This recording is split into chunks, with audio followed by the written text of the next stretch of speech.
MGVCL management સામે વડોદરામાં કર્મચારીઓએ વિરોધ પ્રદર્શન કર્યું છે। 700 એન્જિનિયર, 4500થી વધારે કર્મચારીઓએ કાળી પટ્ટી ધારણ કરી સૂત્રોચ્ચાર કર્યા હતા।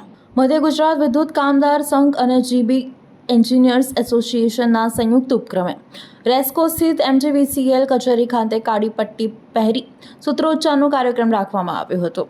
મધ્ય ગુજરાત વીજ કંપનીના મેનેજમેન્ટને આંદોલનની નોટિસ આપવામાં આવી હતી અને વિરોધ પ્રદર્શન કરવામાં આવ્યું હતું।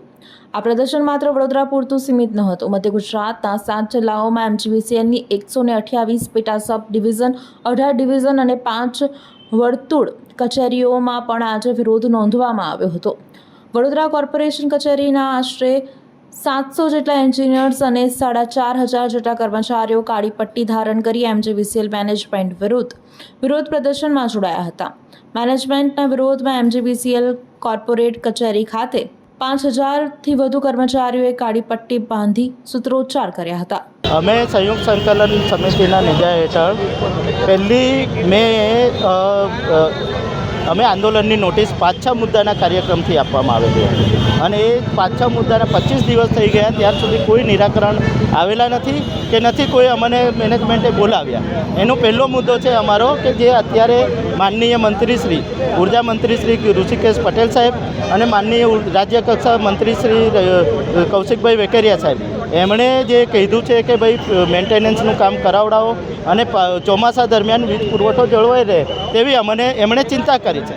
અમે આ ચિંતા 1 મહિના પહેલાં મેનેજમેન્ટ સામે રજૂ કરી હતી કે ભાઈ જે ટેકનિકલ સ્ટાફ છે એને મહત્તમ એના મેન્ટેનન્સની કામગીરી માટે પરવવા જોઈએ, નહીં કે બીજા બધા જે સ્માર્ટ મીટર બદલવાના કામ છે, સ્માર્ટ મીટરના બિલોની વેચણીના કામ છે અને એના ઉપરાંત અત્યારે સોલાર રજિસ્ટ્રેશનના કામ છે। આ બધા કામોને ડાયવર્ટ કરવામાં આવે છે, જેના કારણે મેન્ટેનન્સ જેટલા પ્રમાણમાં જોઈએ તેટલું થતું નથી અને એના કારણે આવનાર ચોમાસા અને વાવાઝોડાની પરિસ્થિતિમાં ઘણી બધી લાઇન ફોલ્ટ થાય અને ઘણા બધા જગ્યાએ અંધારા ઉલેચવા પડે તેવી પરિસ્થિતિનું નિર્માણ થાય એવું છે। અને એમજીવીસીએલની પાસે પૂરતો સ્ટાફ નથી હમણાં એની માટે। એમજીવીસીએલમાં ઓલરેડી GSO4 પ્રમાણે જે સ્ટાફ હોવો જોઈએ તેનાથી ઘણો બધો ઓછો સ્ટાફ છે। જુનિયર ક્લાર્કની ભરતી છેલ્લા કેટલાય ટાઈમથી થતી નથી। 500 જેવી જગ્યા ખાલી છે અત્યારે। જુનિયર એન્જિનિયર જે છે એની 30 જેવી જગ્યા ખાલી છે। આમ અત્યારે ઓલરેડી સ્ટાફ શોર્ટેજમાં છે અને એ ઉપરાંત અત્યારે ચૂંટણીના સમયમાં પણ અમને કામગીરી સોંપવામાં આવી હતી।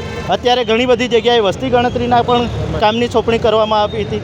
અમે સરકારના બધા કામ કરવા તૈયાર છીએ, સરકાર સાથે જ રહીને કામ કરવા માંગીએ છીએ, પણ જે ટેકનિકલ સ્ટાફ છે ટેકનિકલ સ્ટાફને ટેકનિકલ કામગીરીમાં રોકવામાં આવે તો પબ્લિકને જે પાવર સપ્લાયના ભવિષ્યમાં વરસાદ ચોમાસા વાવાઝોડામાં તકલીફો ઊભી ન થાય તેવું અમારો આશય છે।